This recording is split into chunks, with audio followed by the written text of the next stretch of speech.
13နှစ်တိုင်နှောက်ယှက်ဖျက်ဆီးခဲ့သောရန်သူတို့ပျက်စီးလေပြီဟုကြားရသောပကံပြည့်ရှင်မင်းကြီးသည်အလွန်ဝမ်းမြောက်သဖြင့်စစ်တီဘိုးဘာတို့နှင့်တကွပြူစောတိရှိရာသို့ချက်ချင်းပင်ချီတက်လာခဲ့တော်သည်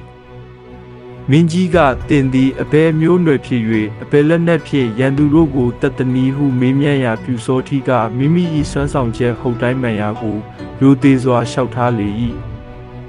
ပကံမင်းကြီးသည်ပြူစောတိ၏ဖုံးလက်ယုံနှင့်ပြည့်စုံပုံကိုအားရနှစ်သက်တော်မူသဖြင့်သမီးတော်ဆန္ဒတေဝီနှင့်လက်ထပ်ထိမ်းများပေးကာအိမ်ရှိမင်းရာတို့ဖြင့်ချီးမြှောက်တော်မူလိုက်သည်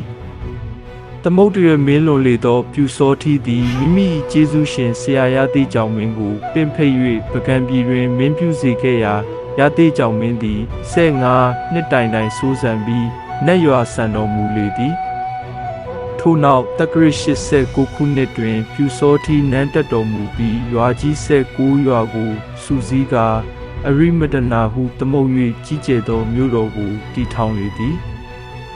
ဥမပေါရာဥမင်တိုင်းမှသည်ငှက်ကြီးကွင်းရာငှက်ပစ်တောင်ကြားကြီးဝက်ကြီးရှုပြန်တို့ကိုအောင်နိုင်ရာရက်တို့အထိဖျားကူကြောင်းပေါင်းများစွာကိုကောင်းမှုတော်အဖြစ်တည်ထားကိုးကွယ်ခဲ့လေသည်